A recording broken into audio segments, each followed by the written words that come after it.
Muy buenas tardes, gracias por venir. A mi lado tengo a Juan Serrano, maestro, y bueno, vamos a hacer una lectura, a ver lo que sale de un maestro y un psicoanalista.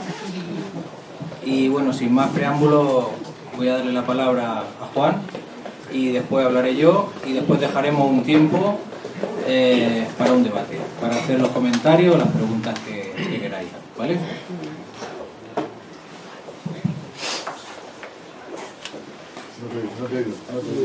El estar aquí hoy es casi como recibir un testigo,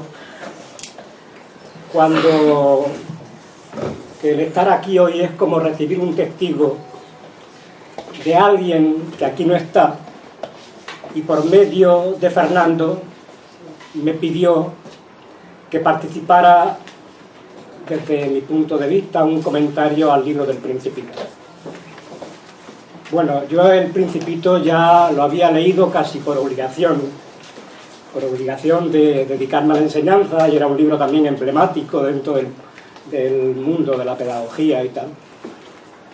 He hecho esta última lectura, que le llamo Confesión Última. Confesión Última no quiere decir que no haya más lecturas después de esta, ojalá. Solo a cierta edad, me voy a permitir que lea porque si no me pierdo y entonces pues yo me encuentro más seguro leyendo lo que he preparado. Solo a cierta edad, no sé si llevado de la petulancia de haber vivido mucho o de la humilde experiencia que nos regala la vida, los mayores nos atrevemos a hacer confesiones como estas a las que me ha llevado la relectura del Principito. No todas las lecturas que hice de un mismo libro fueron idénticas, sobre todo la de los libros emblemáticos, que perpetuados vivos a través del tiempo, su impresión me fue siempre novedosa y variada. Me pasa lo mismo todas las mañanas con el alba, con el mar, con los árboles de la huerta. Siempre me hablan con palabras nuevas. Hasta las losetas del pavimento del cuarto de aseo. Cada vez que las miro, sus formas me sugieren imágenes distintas. Distorsión de la mirada, amplitud de miras, no lo sé. He leído el Principito varias veces a lo largo de mi vida y el sabor de su lectura no siempre ha sido el mismo. El ánimo del momento, la química de mi cuerpo, la bondad o la adversidad de las circunstancias intervinieron de manera diferente en mi digestión lectora. Unas veces el Principito me pareció simplemente un cuento para niños. Era una vez un principito que habitaba un planeta apenas más grande que él y que tenía necesidad de un amigo. Otras, como ya he dicho, un buen tratado de pedagogía infantil, aconsejable para padres y obligada lectura en las escuelas de magisterio. Y si yo ordenara a un general que se transformara en ave marina y el general no me obedeciese, la culpa no sería del general, sino mía. Mandemos solo aquello que los alumnos puedan obedecer.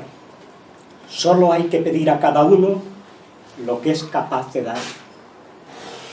Otras, el Principito, me pareció como una guía iniciática, un libro de autoayuda, y aún así, a pesar de sus prescripciones y algunas que otra moraleja, me pareció interesante por su interacción e interpelación, a veces hasta sarcástica, irrebatible y muda, fácil para comprender lo que por demostración y racionamiento le hubiera sido imposible. Y leo el texto. Encima de eso, no puedes venir de muy lejos, le dice el Principito cuando ve al aviador con su avión roto. Lo que más embellece el desierto es el pozo que oculta en algún sitio. Lo invisible es lo que embellece las cosas. Las estrellas, la casa, el tesoro, el desierto. Lo que veo es solo la corteza. Lo más importante es invisible. Derecho, camino adelante, no se puede ir muy lejos. A pesar de la candidez y simpleza de estas recomendaciones tan atractivas para personas sensibles, incluso incautas y aventureras, reconozco en ella una cierta naturalidad y sensatez. Y que me perdonen aquellos que son forofos de los libros de autoayuda. En alguna otra ocasión, consideré el libro como mero recetario filosófico, principios para entender el mundo, el sentido de la vida, el valor de las cosas, el comportamiento humano. Hasta ese momento, para llegar al conocimiento de los objetos, yo solo me había servido de las categorías clásicas de Aristóteles: sustancia, lugar, tiempo, textura, cantidad. Pero cuando leí ¿cómo es posible que me reconozcas si nunca me has visto? O aquello de un día vi ponerse el sol 43 veces. Me di cuenta que el sentimiento, el silencio, la poesía, la mística y el desierto son también caminos del entendimiento. No todo se reduce a la física, a la cosmología, el clima, la meteorología, los usos horarios, el calendario y hasta el color de las berenjenas de la huerta afectan tanto al corazón como a la cabeza. A veces pienso si no sería mejor que tuviéramos el corazón donde la cabeza y la cabeza donde el corazón. No trato de obviar la objetividad y el entendimiento, pero reducir la verdad, solo la razón, me parece insuficiente. Por eso, cuando leí que el ocaso podía repetirse por enésima vez en una tarde, me acordé que un amigo mío que nació un 29 de febrero se pavoneaba de ser 4 veces más joven que yo por cumplir años solo en los bisietos. Y traigo aquí una cita de Flaubert para insistir en la limitación e insuficiencia de la mente misma. Pobre debilidad humana, con tus palabras, tus lenguas, tus sonidos, hablas y balbuceos defines a Dios, el cielo y la tierra, la química y la filosofía, y no puedes expresar con tu lengua toda la alegría que te causa una mujer desnuda. Otras veces, bajo el punto de vista literario, me resultó esta pequeña novela, que no más de 30 páginas, bella e interesante, bien planteada desde sus inicios, con el dibujo sombrero de una serpiente que se come un elefante, hasta el regreso del Principito a su planeta. La estructuración del tiempo en 8 días, creo, así como la descripción de los 8 planetas visitados por el muchachito de la bufanda de oro, dan consistencia al relato. Luego, los sugerentes diálogos entrecortados y hasta sin respuesta me ligaron aún más a esta simple historia, la conversación de un piloto junto a su avión averiado con un pequeño príncipe venido del asteroide B612. Conversación hilvanada, envuelta y enriquecida con transparentes metáforas. El agua es como una música. Los cascabeles se convierten en lágrimas. Las estrellas ríen dulcemente. Su risa para mí era como una fuente en el desierto. Si miras una flor que ha florecido en una estrella allá lejos, es como si florecieran todas las flores. La flor está allí en alguna parte, pero si el cordero se la come, es como si de pronto todas las estrellas se apagaran. Un cordero dentro de una caja sugiere todo tipo de especulaciones que no veríamos si el cordero es pintado fuera, solo de una determinada manera. Pintado dentro da sugerencias a todo tipo. Un relato, una novela, si esta es buena, va más allá de lo que cuenta. El libro no solo es propiedad de quien lo escribe, autor y lector, los dos intervienen como un solo cuerpo en su comprensión. El libro abre el cerebro al infinito de la imaginación del lector. Dicen los latinos, intelligenti pauca, a buen entendido, pocas palabras. Saint-Exupéry escribe sin circunloquios. Su estilo es llano y austero, conciso, alejado de suntuosidades y otras florituras literarias. ¿Por qué llamo confesiones a esta última confesión? Porque esta última lectura va acompañada de un cúmulo de experiencias personales que pueden propiciar un mayor calado, una relectura más auténtica, confidencial y trascendente, tamizada por los años, los hijos, los nietos, la sabiduría de la vida y sus avatares. Cualquier reflexión que del Principito hago ahora puede no coincidir con lo que quiso contar su autor. Y aquí radica el mérito de los libros clásicos a los que antes me refería. Son como fuentes vivas de las que a todas horas emana fresca el agua. Confesión esta la de un lector sin más atavíos que los de su curiosidad y condición, el reconocimiento de no haber hecho las cosas del todo bien y con la esperanza de ser seducido por las ideas que en este libro se vierten, y acierto. Si en mis anteriores lecturas fui yo el que se acercó al libro, he querido ahora que sea el Principito el que venga a mí. Intentaré, pues, dejarme atrapar por el embrujo de su sinceridad y sabiduría. Toda confesión va precedida de un sentimiento de culpa. Y si acaso no fuese culpa lo que yo escondo tras estas palabras, tal vez sea la duda como puerta de la verdad. Esa patata caliente y a la vez fría, dulce y amarga, y que quiero compartir con otros, con vosotros, no sé si por empatía o por aliviar esta calma que me inquieta. Confesión de sentimientos venidos y tomados al margen de las connotaciones psicológicas, existenciales, filosóficas y literarias del libro. Impresiones recientes de última hora y a salto de mata, de ahí su hilaridad y desorden. Estos apuntes no están homologados ni sometidos a compulsa oficial alguna, por tanto no pretendo responder a ninguna cuestión. Son simplemente la verdad de unos sentimientos que me vienen sin más provocados por el Principito. Y si los traigo aquí es para pasarlos por el crisol del criterio, la opinión ajena, para así mejor darme cuenta de quién soy. Ya lo dijo Berkeley, y otra vez vuelvo con mi pedantería latinesca. Ese es percipir.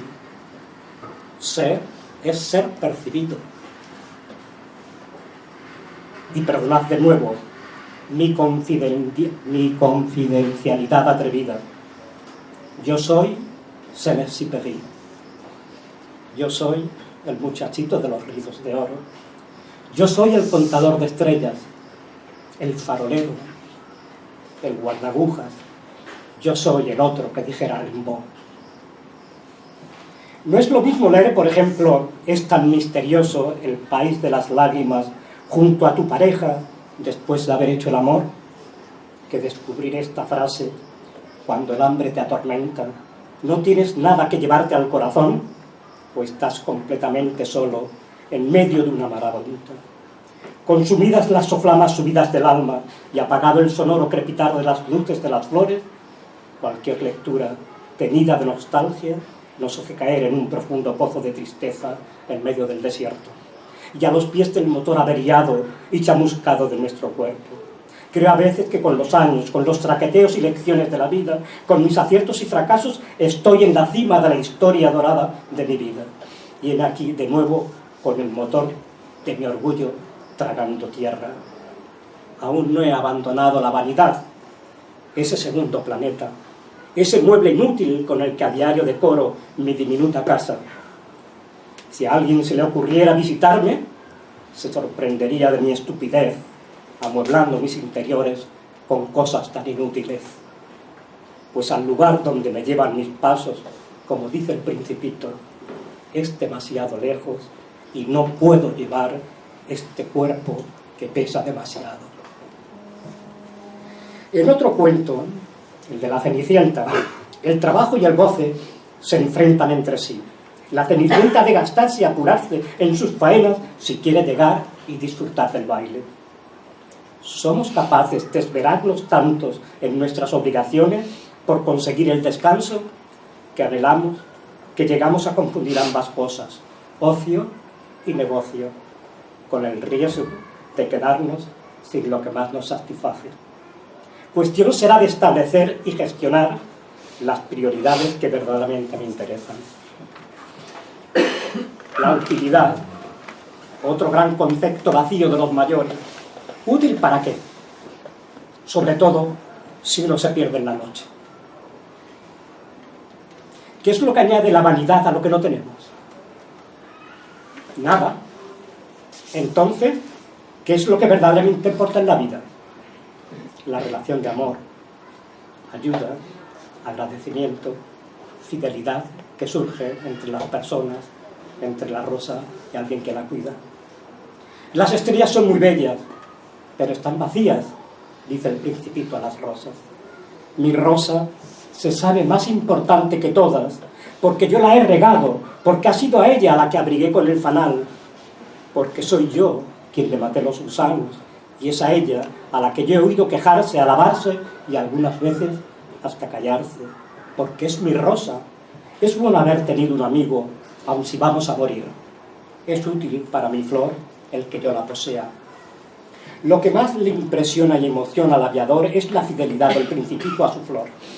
Por tanto, el aviador como el Principito, para darse cuenta de lo que aman, han tenido que pasar por la ausencia del objeto de su amor. El uno sin su avión a punto y el otro alejado de su asteroide. Amar es querer lo que nos falta. Nada nuevo a lo que yo ya dentro lleve, añade esta confesión. Es mi propio eco interior contra el muro de mi corazón longevo. Un monólogo, palabra reveladora de mí mismo. No hay nada como la palabra de uno para sentirnos nosotros. No entiendo la lectura y la escritura, sino como un acto de autenticidad y honradez conmigo mismo. Este comentario es también una llamada, un activador a distancia proyectado contra la sombra de una luz escondida que unas veces me ilusiona y da esperanza y otra me exaspera y atormenta y me sumerge en la duda y en la feliz tristeza que siempre me acompaña. ¿Quién es León Ware para merecer una dedicatoria como la del Principito? Sin duda, un buen amigo. Ya en su prólogo descubro la niñez como un concepto repleto de todas las bondades posibles. Y me viene a la cabeza la evolución invertida de la historia de mi peregrinar extraviado y ambulante. Cuando era niño, quise ser mayor. Y ahora que soy mayor, quiero ser niño. Y me siento, por definición, un individuo en busca de su niñez perdida. Los hombres de la tierra cultivan 5000 rosas en un jardín y no encuentran lo que buscan. Y remarco el término extraviado para significar mi desubicación existencial en su sentido más positivo, pues gracias a este sentimiento de extrañamiento y desarraigo, opto cual el Principito alejado de su asteroide, no ya por encontrar una meta, otro planeta, sino para ponerme en camino, porque tal vez camino y meta sean lo mismo. ¿Qué buscan los trenes? Ni siquiera el conductor de la locomotora lo sabe, dijo el guardavía. Únicamente los niños saben lo que buscan. ¿No se sentían los trenes contentos donde estaban? Nunca se siente uno contento donde está. ¿A qué se debe este no estar bien donde estoy? Siempre en el lugar equivocado, dando tumbo de planeta en planeta, en busca de la Ítaca perdida. Cavafis llevaba razón. Ni a los cíclopes, ni al fiero Poseidón encontrarás si no los llevas dentro de tu alma, si tu alma no los coloca ante ti.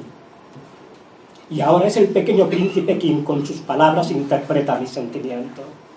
Los hombres de la tierra cultivan 5000 rosas y no encuentran lo que buscan. El mito de la niñez, un espejismo, el recurso poético de un aviador accidentado en medio de los desiertos del África. Los niños no son la monda, la panacea, ni la sabiduría natural personificada. La niñez, otro concepto más desasido, como toda conceptualización etérea, de la realidad más cierta, más ordinaria, desprovisto del candor, esa protección que todos necesitamos como impulso inductor para volar y faenar por las aguas de nuestro pan duro de cada día. Elogiar la infancia es un reduccionismo más, otro simplismo, otra idea equivocada de la sublimidad de la inocencia y otros venerados conceptos como el amor y la belleza. Ellos no son un estado en sí, son más bien una andadura, y de cuya adquisición no tengo garantías. Solo el deseo se me ha dado.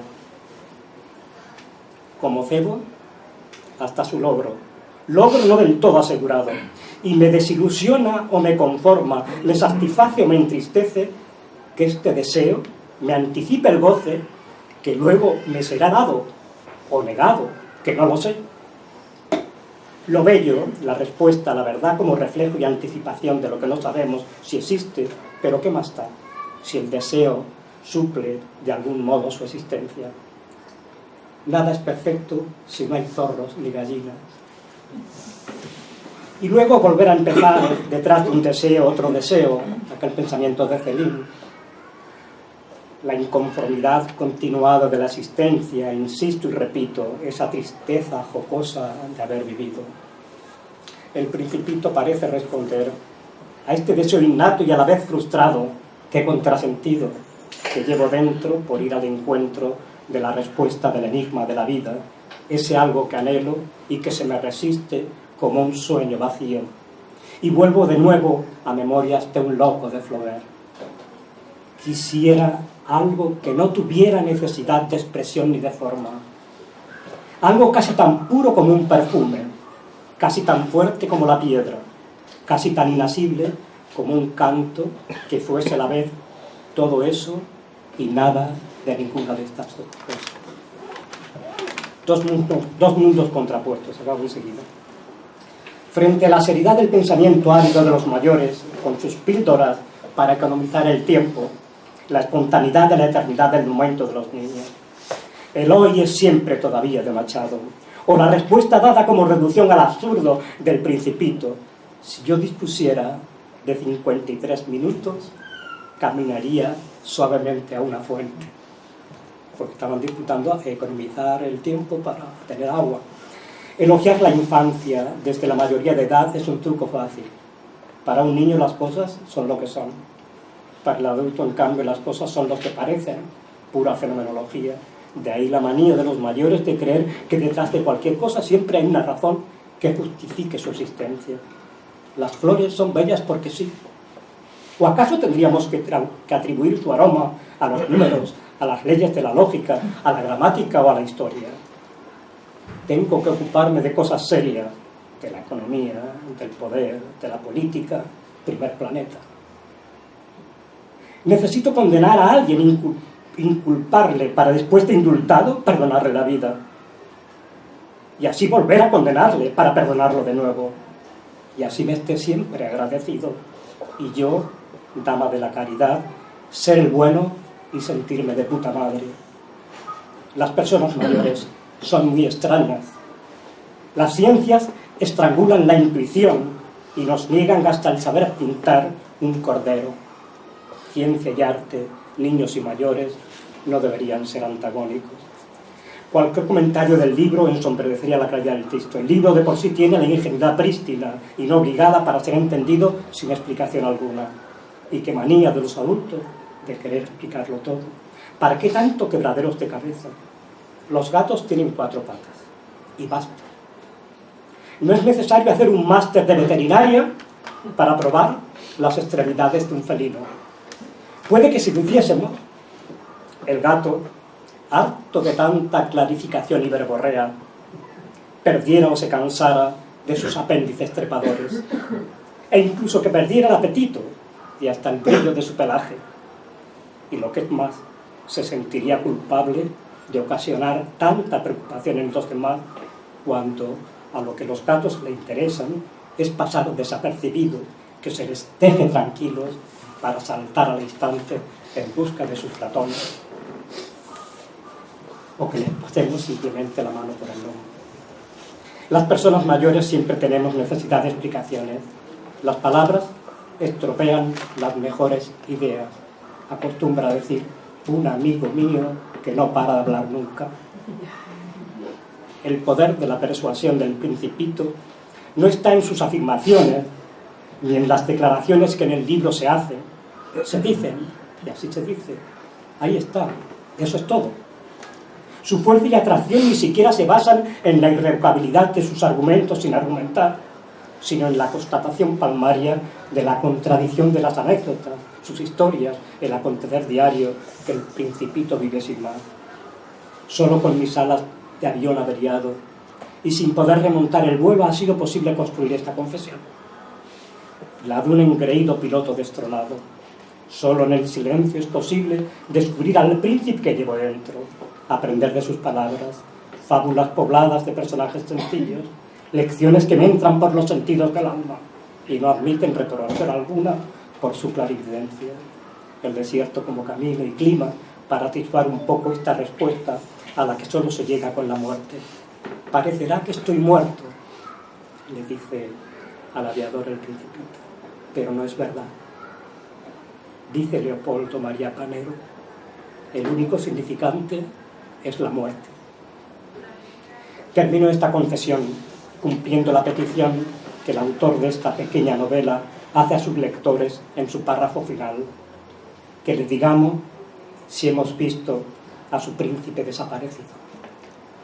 Señor Antoine Exupéry, no esté usted triste. Yo he visto a su pequeño príncipe.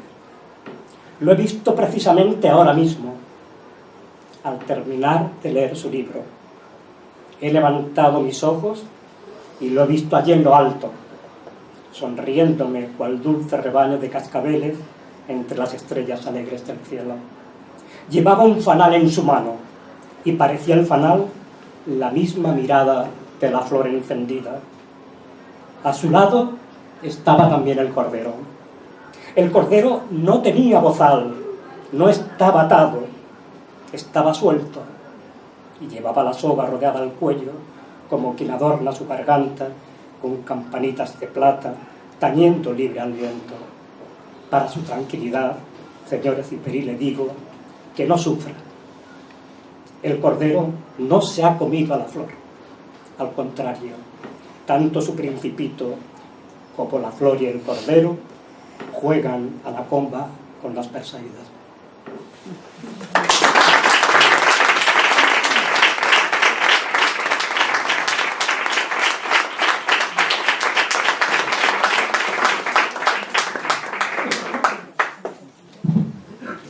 Bueno, pues después de esta, a ver qué digo yo.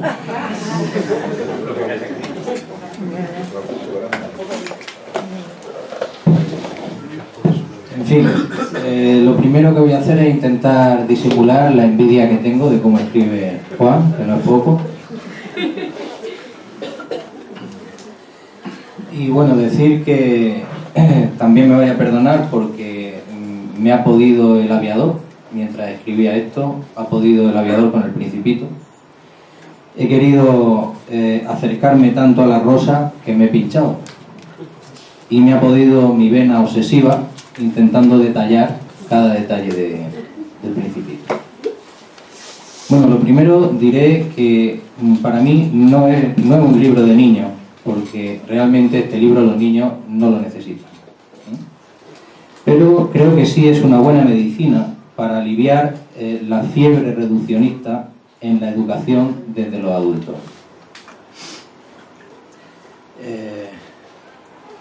Bueno, primero voy voy a hablar un poco de la vida de Superi, porque creo que bueno, es parte biográfico lo que escribe y hay muchos detalles que creo que son muy importantes. ¿Se me oye? Sí.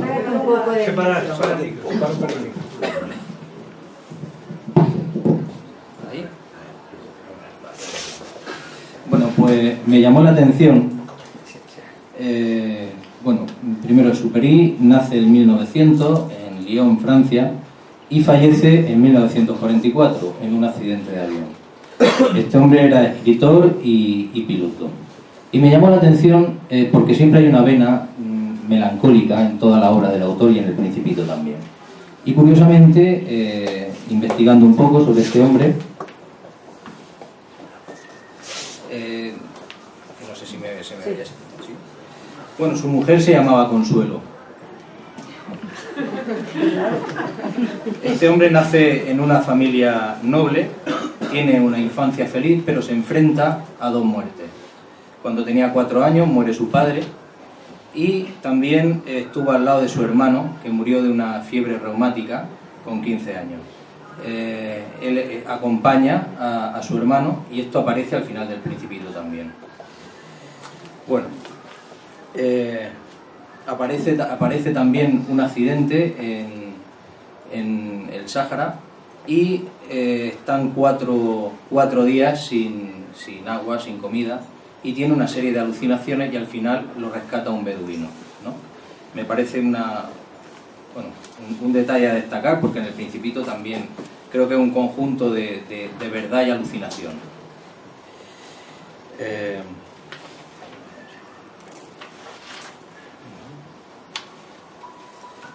Dice, en 1935 cae en el desierto del Sáhara. Competía en una carrera, sobrevivió milagrosamente, se quedó sin agua.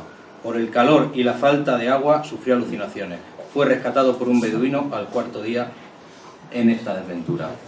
Creo que es lo que le pasa al aviador con El Principito. Al mismo tiempo, dice que vive en un planeta con 3 volcanes.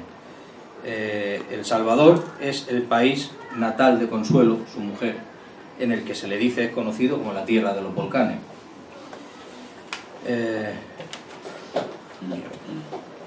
Dice Antoine de Saint-Exupéry: me siento triste por mi generación, que carece de toda sustancia humana, que no habiendo conocido otra forma de vida espiritual que el bar, las matemáticas y los Bugatti, se encuentran hoy en una acción gregaria sin tonalidad alguna. Esto me parece que es un telón de fondo sobre el que se escribe El Principito. Aquí aparece también una referencia, creo que esto está de plena actualidad, porque actualmente hay una obnubilación con los temas de la ciencia, por ejemplo, con lo empírico, con las neuroimágenes, con la genética, que creo que sobre todo, aparte de la utilidad que puedan tener, pero otra función que tienen es desinstalar al sujeto de su responsabilidad, no encargarse el sujeto de su propio malestar. ¿Cómo vivir de modo que la vida merezca la pena ser vivida? Esta es una pregunta que orientó una investigación de Platón y ocupa también el pensamiento y la obra de Saint-Exupéry. Para mí, la aportación esencial del Principito se encierra en una frase: lo esencial es invisible a los ojos. También me llamó la atención mucho la dedicatoria, porque se disculpa de alguna manera porque no se lo dedica a los niños, pero se lo dedica a una persona que está sufriendo mucho. Y creo que aquí se junta el tema de la infancia con el tema de la angustia. Una persona a la que la angustia le ha dado un bocado marca un antes y un después en su vida. Nada vuelve a ser igual.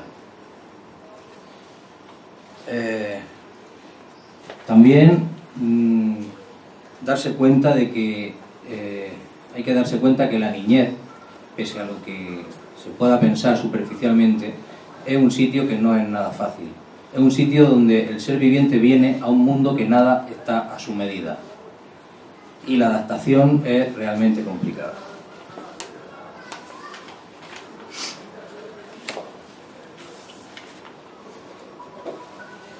Desde el inicio hay una contraposición presente en toda la obra. El modo en que el niño enfoca la vida es distinto al del adulto. Lo que es serio para uno no lo es para otro. Por eso habrá incomprensiones y desconfianzas mutuas. Siempre, normalmente, hay una posición general del adulto, suponiendo que sabe qué quiere el niño, y lo pone en la indignidad de objeto, no en la dignidad de sujeto. Eso es un intento que hace Superi por reclamar esta dignidad, para darle una dignidad de sujeto al niño, no de objeto. El Principito se publica en plena Guerra Mundial, en un momento en que Francia está ocupada militarmente por Alemania nazi. Su amigo es judío y está en Francia. La angustia está en él. La angustia está en él y se ven las cosas de distinta manera cuando ella te muerde. Aparece la humildad que se pierde con la adultez y el amor por el saber y la curiosidad de la infancia. Las personas mayores olvidan lo que significa la niñez. El adulto generalmente sufre un enriquecimiento de datos progresivo, a la par que un aumento de idiotización profunda, creyendo que el tiempo cronológico lo dota de la razón precisa para llevar siempre la razón. Para quienes quieren parar esa idiotización y alcanzar un saber menos tonto, Saint-Exupéry indica el camino que hay que seguir. Ese camino es el Principito. Una de las tantas cosas que cuenta la historia del Principito bien podría representar una historia de amor entre un hombre y una mujer. La mujer, la rosa, que pide y pide sin dar nada. Y el hombre, el Principito, que harto de que le pida, se va porque no sabe lo que quiere, y lo que le da nunca es suficiente.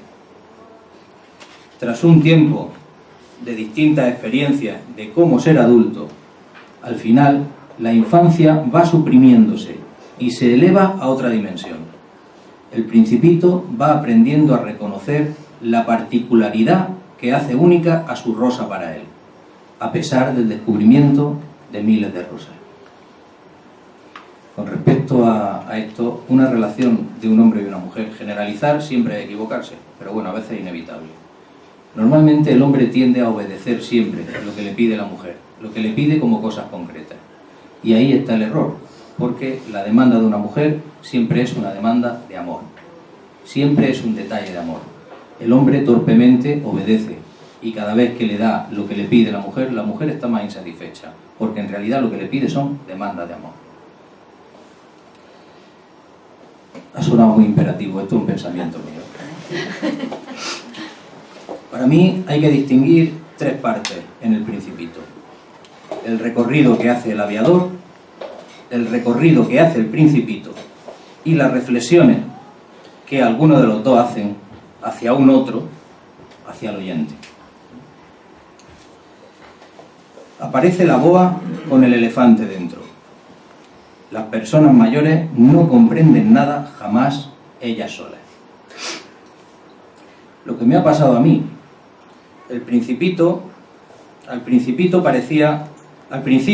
parecía que el aviador me dictaba lo que tenía que escribir aquí, y debía de hacer verdaderos esfuerzos por escuchar al Principito y dejarme llevar. Así que a veces, al escribir, me ponía el sombrero y otra entraba en la serpiente a ver si el elefante era macho o hembra. Lo serio es ciertamente útil, solo útil, no sirve para nada más.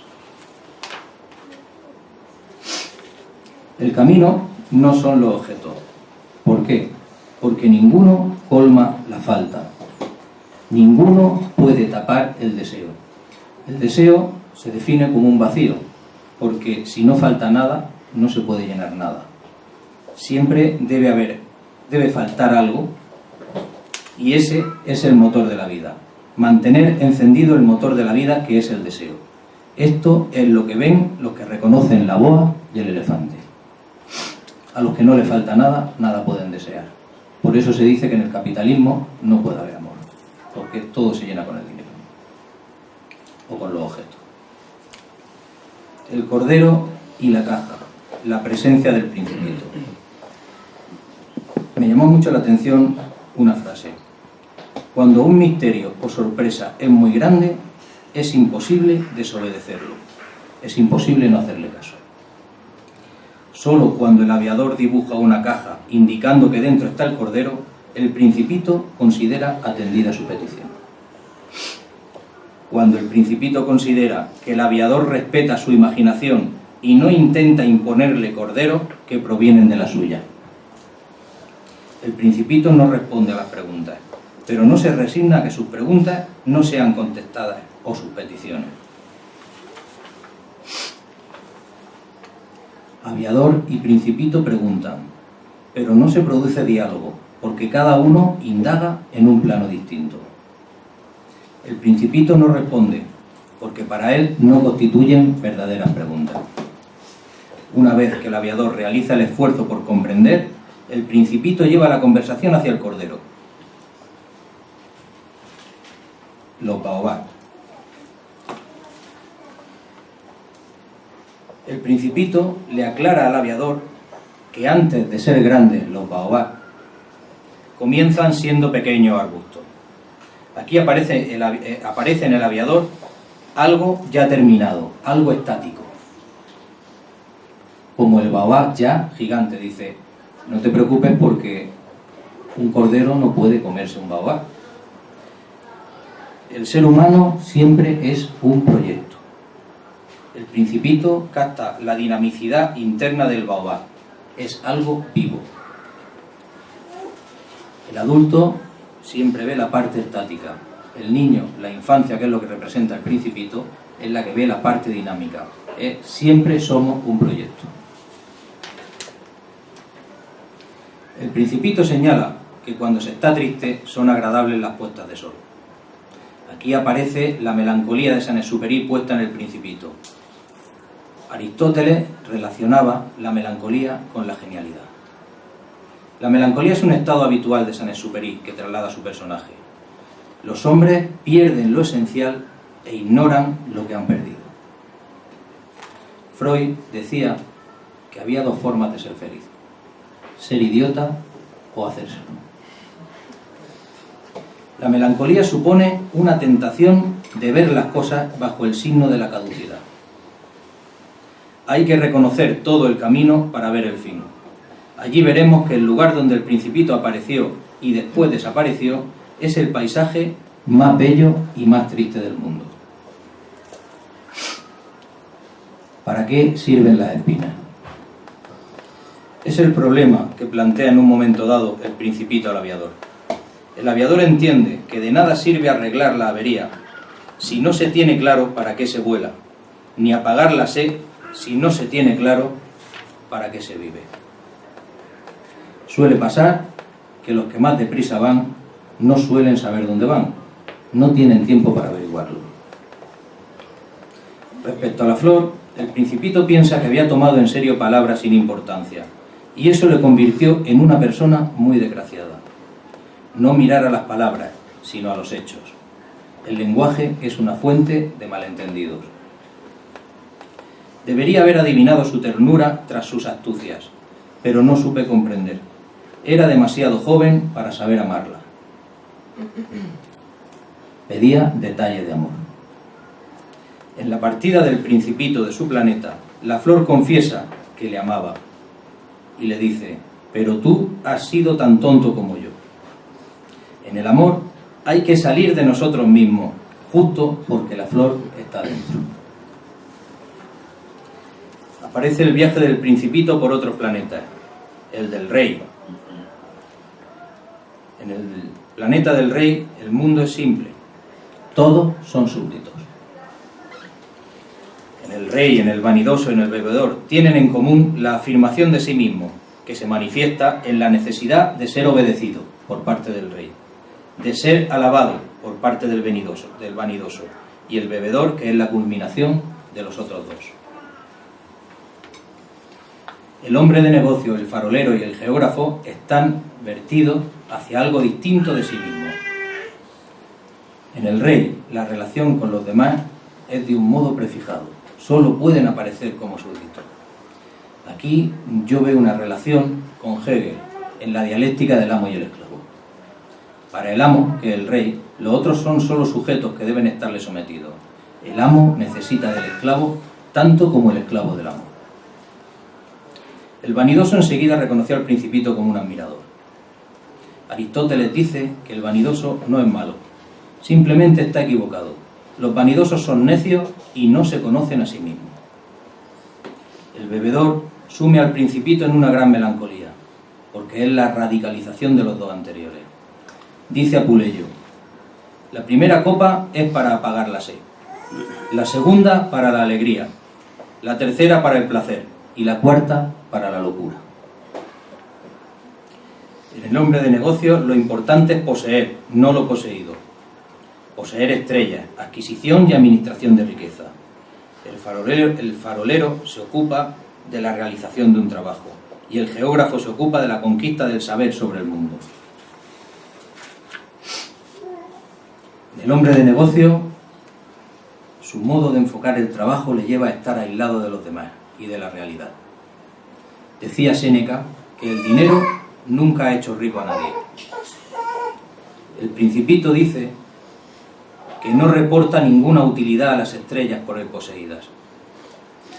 El farolero se ocupa de algo distinto de sí mismo. Da luz cuando el sol se ha puesto. Esto es una consigna.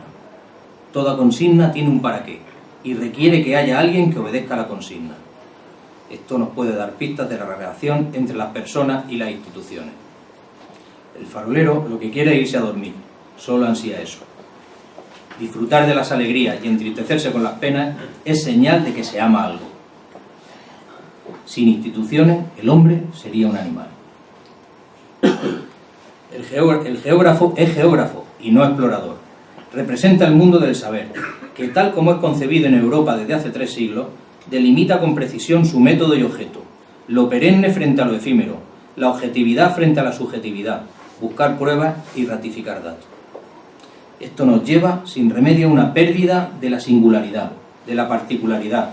Lo vital, mis aspiraciones como ser humano, mis gustos, mis creencias, todo eso queda excluido del ámbito de la seriedad, de la ciencia. El geógrafo recomienda al Principito visitar la Tierra. La Tierra simboliza el mundo real. El Principito dice: en el desierto no hay hombre, se está un poco solo. También se está solo con los hombres, añade la serpiente. La serpiente es pequeña como un dedo, pero poderosa como el dedo de un rey. Puede volver a la tierra todo lo que toca, pero no al Principito, porque él viene de una estrella. Ningún animal vive tan pegado a la tierra como la serpiente. La serpiente aquí es el símbolo de la razón. Aparece después la flor de 3 pétalos.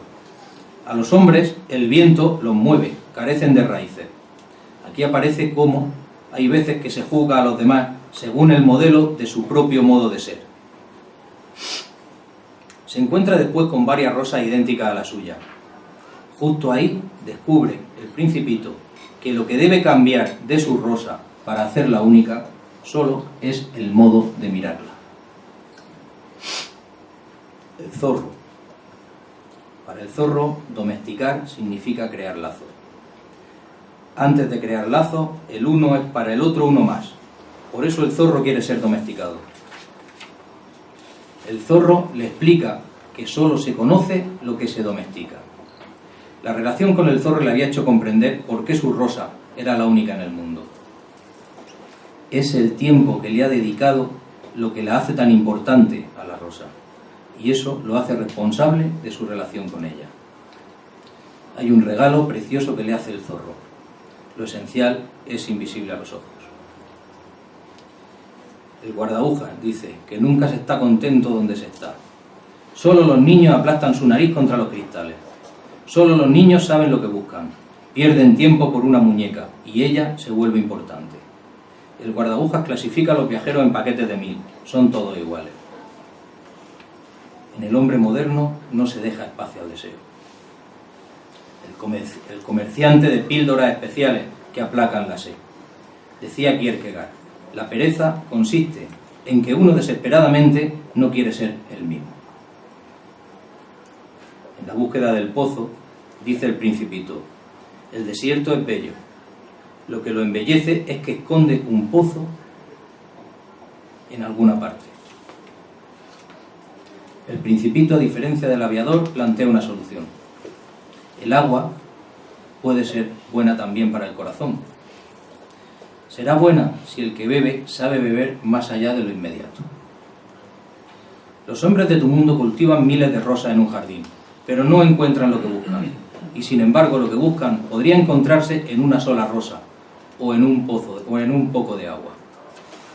Una vez encontrado lo esencial, hay que partir, hay que volver. El Principito ha representado la infancia del hombre, pero hay que despedirse de ella. Decía Hegel, suprimir conservando en un plano superior. El aviador está preocupado 6 años después, porque olvidó añadir al bozal una correa de cuero. ¿Se habrá comido el cordero a la flor? Hay que darse cuenta que aquí refleja que siempre falta algo. Es la falta existencial del ser humano. El camino del Principito es siempre un camino de amor, siempre pensando en su rosa, a la que tuvo que abandonar porque era demasiado joven para saber amarla. Decía Walt Whitman que todo el que anda 100 metros sin amor camina a sus propios funerales con el sudario puesto. Hay que dialogar con el Principito de vez en cuando, sobre todo cuando nos creamos más importantes que los demás. Por suerte, el Principito trasciende a su peri. El camino de ser humano requiere no perder de vista la infancia, sin quedarse pegado a ella. Para mí el final es una invitación a volver a leer el libro.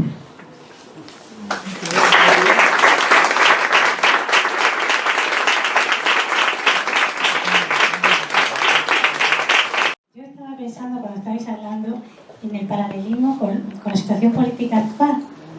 Yo estaba pensando en que la adultez es una forma de la impostura. Es una impostura, el valor de la cifra, el valor de la ciencia, de la razón, pero es una impostura. Ha habido aquí mucho tiempo mucha impostura. Y hay algo de la frescura que, vamos, yo no sé, es lo que yo estoy sintiendo, que a mí me recordaba al niño, ¿no?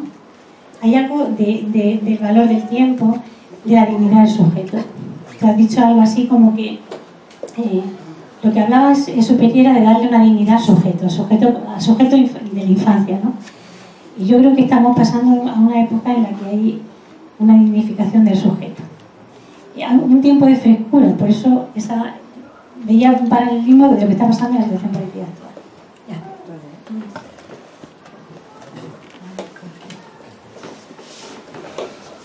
Creo que se me puede escuchar.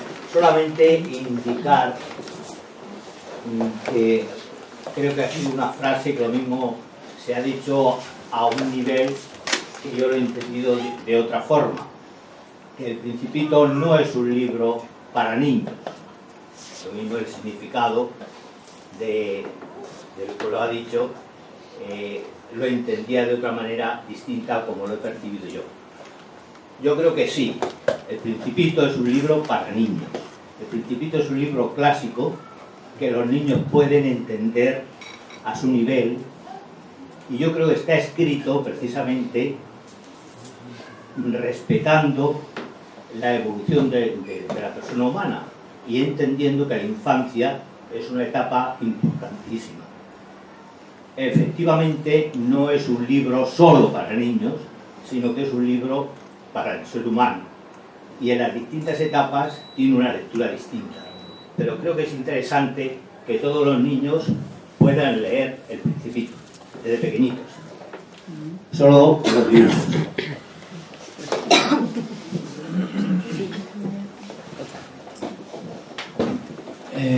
Te agradezco la corrección porque pienso exactamente igual que tú. He querido decir eso, de alguna manera. Lo que pasa es que a lo mejor se ha entendido de otra manera. Gracias. Vale, yo sí quisiera añadir que sean los propios niños que lean el libro los que nos digan si el libro les ha gustado. como todo, que es lo que hacen los niños. Sí, Que sean porque ellos los que digan. el libro eres tú, el libro es el lector. Entonces ese debate, así como si hay literatura para mujeres, literatura para jóvenes, literatura para niños, ese debate no sé si está de más, desde mi punto de vista. La literatura como la rosa es única, el libro es único, y a ti te proyectas en él, lo completas, coincides con el autor, disientes con él. Por eso, en las escuelas, que lean El Principito y nos digan los propios niños si les ha gustado el libro. Sí, sería la diferencia entre infantil, una cosa infantil con ese término peyorativo que pueda tener, que efectivamente no lo hay, de ninguna manera, sino todo lo contrario.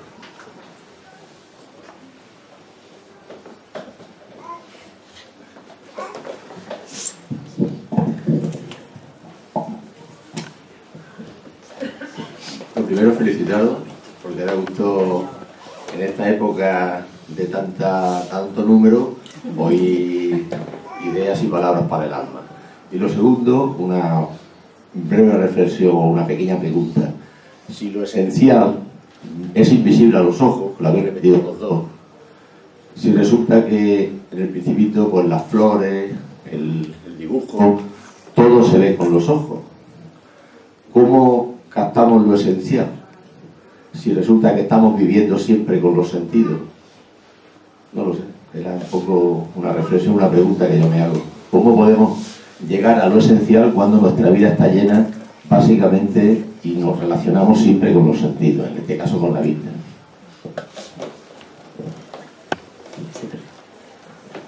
Porque yo pienso que hay una diferencia entre ver y mirar.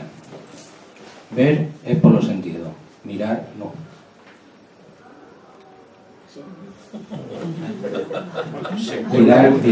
Mirar es algo, creo que mirar es algo más profundo. Mirar creo que tiene otras connotaciones. Por eso creo que es fundamental distinguir entre ver y mirar, ¿no? Igual que entre oír y escuchar, ¿no? Se ve con los ojos, pero también se piensa. Se siente lo que se ve, se siente. No, yo no estoy en un planteamiento casi filosófico, el ver cómo el hombre llega a percibir el conocimiento y la verdad. Y entonces, si se hace una historia, es decir, a través de la filosofía, pues yo creo que hay corrientes, bueno, yo citaba a Berkeley, pero que para él, antiguamente, por ejemplo, las categorías de Aristóteles, la textura, lo tangible, el tiempo, la cantidad, todo eso era la percepción que nosotros teníamos de la realidad. Hoy día yo creo que el progreso y la filosofía debe añadir nuevas corrientes a esta mirada de la realidad, que cada vez, por ventura y por gozo, es más profunda, más honda, más misteriosa y por lo menos más rica. Pero que en un tiempo, yo creo que en la evolución humana, es decir, la realidad era percibida de un modo muy escueto, muy pobre, es decir, te hacía daño, te hacía frío, te arañaban, te herían, pero hoy día ya somos más susceptibles, el conocimiento se hace más complejo, y yo creo que incluso los filósofos y los psicólogos deberían ponerse a estudiar realmente cuáles son los caminos para llevar al verdadero conocimiento, sin caer en esos esoterismos tontos que en tiempos de crisis están muy en boga porque lo que nos circunda no nos satisface y entonces nos refugiamos a lo mejor en ese misticismo un poco infantiloide y un poco raro, no, un poco rancio. Pero yo creo que está para estudiar. Yo creo también que la vista cae más del lado del objetivo. La mirada es subjetiva.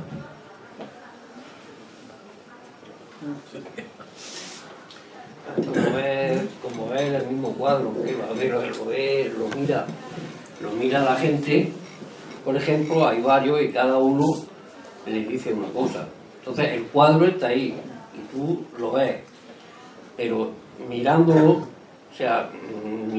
cada uno le puede sacar una cosa o le puede satisfacer de una manera o de otra. Es lo que yo opino sobre eso. Bueno, me parece bien, era una pregunta para la conversación y la reflexión, ¿eh? No quería aquí conclusiones. Bueno, yo en primer lugar quería agradeceros a los dos las palabras que habéis tenido y dar mi felicitación. Cuando el aviador se le rompe el motor del avión, ¿qué sentido tiene arreglar el avión y echarla a volar si no sabe para qué vuela? Entonces, no sé, quiero decir, yo eso me gustaría concretarlo ahora mismo, así a bote pronto, pero le veo muchísimas relaciones con la sociedad actual y también con la visión esta de que las cosas se tienen que hacer para algo, como decía Juan al principio, que todo tiene que tener una especie de motivo, una especie de finalidad, ¿no? Y a veces creo que es importantísimo el reconocer la duda. Y como decía al principito, realmente creo que él se da una postura respecto a la visión del aviador de que esto es para esto, esto es para esto, esto es para esto. Yo pienso que es importantísimo. No sé, el trastabillar, el desequilibrar a veces un razonamiento aparentemente seguro, que realmente no se sabe hasta qué punto conduce al deseo, sino más bien a una especie de rara promesa de alcanzar el deseo, de satisfacer el deseo, que también tiene que ver con la visión actual del tema de los cientificistas, no los científicos, sino las promesas de hoy en día. Quiero comentar lo que has dicho tú, Diego, porque me ha venido inmediatamente a la mente algo sobre el capitalismo. La duda siempre un hueco en el saber, ¿no? Y actualmente vivimos un tiempo de un capitalismo acéfalo, donde prima la inmediatez. Cuando se tiene algo ya no vale porque no es nuevo. Es como tapar los huecos, taparle los respiraderos al deseo. Por lo tanto, ahí aparece el dinero como un fin, no como un medio. O sea, la falsa promesa de que se puede llenar todo con dinero. Aparece aquí la perversión en su forma más dramática, ¿no? Entonces, tiene que ver con eso, la no aceptación de la duda, intentando llenar ese vacío que en realidad es el motor del ser humano, el deseo, porque tiene que haber un vacío para poder desear. Si no, si lo tienes todo, no puedes desear nada. Y es lo que no se entiende. Hay un intento acéfalo de tapar los respiraderos de ese deseo, tapándolo con dinero, tapándolo con distintas cosas, ¿no? Creo que de alguna manera Superi también lo pone de manifiesto aquí, ¿no? Esa respuesta no nos puede llevar a un conformismo. Porque claro, siempre tendremos, por ejemplo, una pareja de novios se separan, después se vuelven a separar. ¿Por qué? Porque dice, amamos lo que nos falta y como nunca lo tenemos y no reconocemos ese vacío, pues es tontería separarse. Pues no. Es decir, no llegar a un conformismo, es decir, con esta teoría, es decir, el vacío y el deseo incolmado siempre lo tendremos con nosotros, ¿vale? Pero no como resignación, no como actitud, es decir, pasiva o conformista, sino como una confrontación ante la duda. ¿Y por qué el ser humano estamos hechos de esta manera tan paradójica y tan paradigmática? Es decir, que incluso, no sé, a lo mejor es por la misma estructura del deseo. Si nos preguntamos, ¿el deseo qué es? Esa es la estructura. No es nada, porque no lo tenemos. ¿Qué es el amor? ¿Por qué lo buscamos? Porque no lo tenemos. Y si lo encontráramos, pues entonces, claro, y me vuelvo a repetir, pues la muerte es el único significante porque ahí se acaba la duda. ¿Pero qué duda? La muerte es una canallada. Pero claro, es una manera de sobrevivir.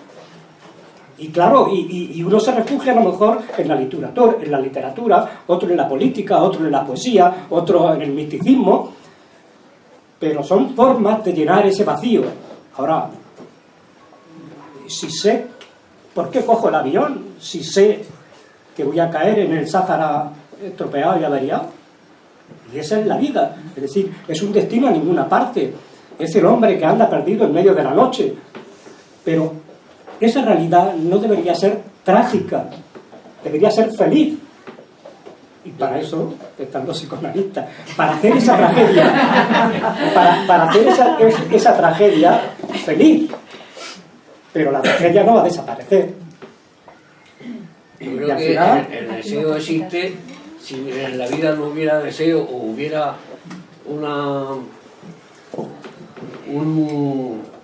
una esperanza de futuro, que es lo que nos lleva para adelante, por lo que seguimos, si no hubiera eso, yo creo que nos vendríamos abajo. Porque ese deseo, ese porvenir, que se espera, esas cosas que se espera y que tú deseas y que tú tienes en la mente, te hacen que sigas viviendo el día a día. Por eso yo siempre he dicho, hablando ya en el terreno del quien espera, pues el otro día hablando con no sé quién, dice que yo lo tengo muy claro porque sé que me voy a reencarnar en la otra vida. Bueno, pero dice, es más fácil creer que no creer. Es decir, si yo creo, mira qué bien lo tengo. Todo se ha solucionado, todo lo tengo resuelto. Pero la increencia, es decir, es un planteamiento más cognoscitivo, más emocional. Es decir, no es ateísmo. La increencia es plantearte de verdad, es decir, cuál es tu sitio aquí y que a lo mejor no hay nada después, pero lo esperas, yo qué sé, esa tragicomedia de la vida. Por eso yo creo que si creer es cuestión de fe, el mismo derecho tiene uno a creer que a no creer, es lo mismo. Sí, pero le cuesta más trabajo al que no cree, porque mira que es duro, porque el que cree, es decir, lo tiene resuelto casi todo, por lo menos él se lo espera, él lo espera, pero aquel que no cree, pues tiene que volverse un existencialista puro. Es decir, bueno, pues voy a vivir lo mejor posible y tal, pero yo creo que es un punto muy personal, el de la creencia y la no creencia, entonces está lleno de todos los respetos, pero yo siempre he pensado personalmente, es decir, que no creer es un trabajo más arduo y más costoso que el creer. Creer es muy fácil. Yo de alguna manera, Juan, creo que no creer es creer, porque hay que pasar por el creer para no creer, si no es imposible. Y yo creo que el problema de la creencia es tener de fondo la certeza. Pienso que eso sí es un problema grave. La creencia es creer, pero si está de fondo la certeza, pienso que es un peligro tremendo porque te lleva al fanatismo y al dogma. Pienso que es el gran problema de esto. Claro, viene a ser lo mismo creencia que increencia, luego. Puesto así, es decir, el debate se hace interminable, ¿no? Es decir, da lo mismo creo. De todas maneras, yo pienso que también cree quien puede creer también. No todo el mundo puede creer, no sé si me explico. Lo complicado del tema es que no puede haber una especie de patrón a medida común a toda la gente, sino que cada uno se la baña con lo que tiene para ir construyendo y para, no sé, para darle salida al deseo. De todas formas, estamos intentando sacarle unas conclusiones a la lectura del Principito, cuando a lo mejor no hay unas conclusiones. O sea que de alguna manera es una obra poética donde trabaja la intuición, un poco el idealismo y tal, pero no se trata de decirte aplicar el Principito a casos concretos y tenerlo como una guía de la vida, ¿no? Eso es lo que pienso. Por eso he dicho que a mí lo que me sugiere el final es volver a leerlo. Sí. Pues tampoco hay que forzar esto más, ¿no? Lo dejamos por aquí. Muchísimas gracias por venir.